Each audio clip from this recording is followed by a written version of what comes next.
بسم الله الرحمن الرحيم. وإذن سلامي يا إخواني وأخواتي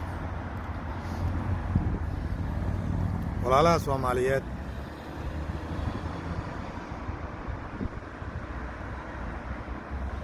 waxaan idinla talinayaa talo walaalnimo mar walbana talo wanaagsan inaan idiin soo gudbiyo ayaan jeclahay. waxaa laga yaabaa inaad is leedihiin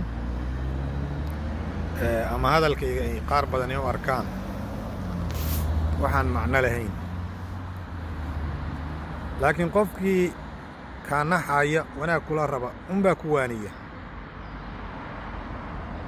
walaalayaal, waxaa halkaana dhigay oo dalkiinna halkaa dhigay oo baday silaca iyo saxariirta oo dunida ka reebay waa adinka, waa annaga.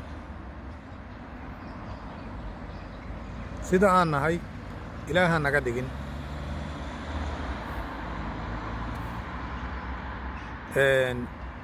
dal deris ha naga dhigin, yurub ha naga dhigin, ameerika naga dhigin. dalkanaga annagaa burburinay.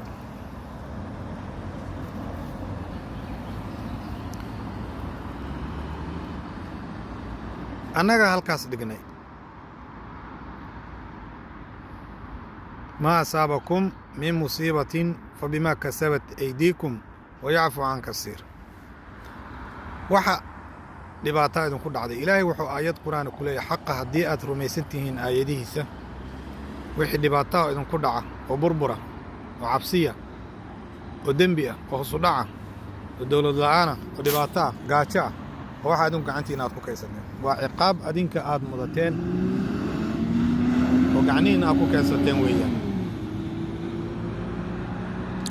ويعفو عن كثير إلى إلهي wax badanna waa laydinka cafiyey. walaalayaal, mana ka baxayno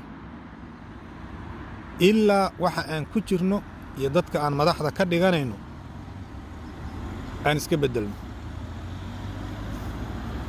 ilaa aan keensanayno dad daacada, cadaalad ah, waddani ah, xaq ku yimid, aan lacag ku fakerayn, laakiin ka fakeraya dalka iyo dadka horumarintiisa,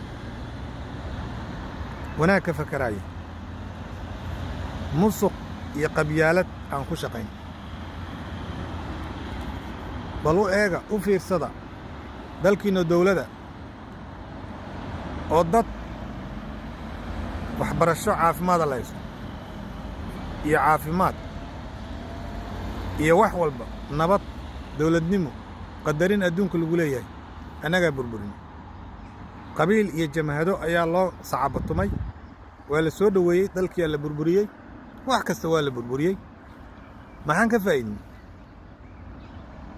waxaan ka faa'iidnay faqri, dhibaato, dil, dhac, burbur, dhaawac,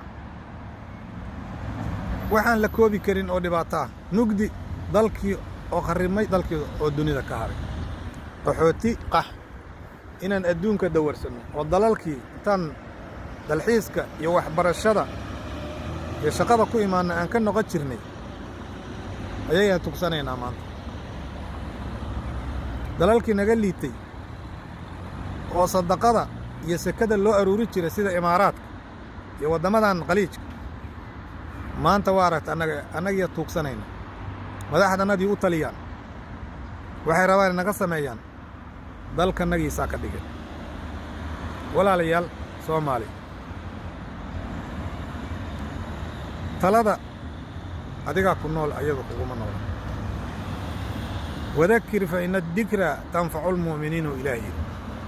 waani oo waxu sheeg qofka mu'minka oo qalbiga fayow unbay anfacaysaa.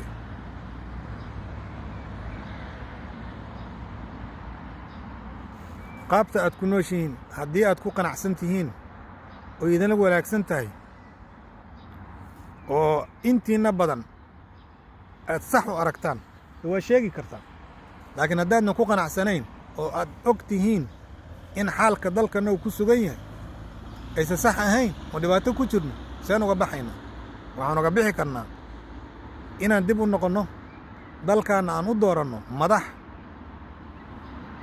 aan lacag iyo adduunyo iyo qarash iyo magaciisi iyo xoolo aruursi aan ku fakarayn laakiin ku fakaraysa dalkan inay wax ka dhigaan horumariyaan dhibaatada inay ka bixiyaan inay gaarsiiyaan dowladnimo horumar sida waddamada kaleba ay u samata bixiyaan dad sharaf leh oo wax uga dhigeen waan idin salaamayaa khayr idin rajeeyo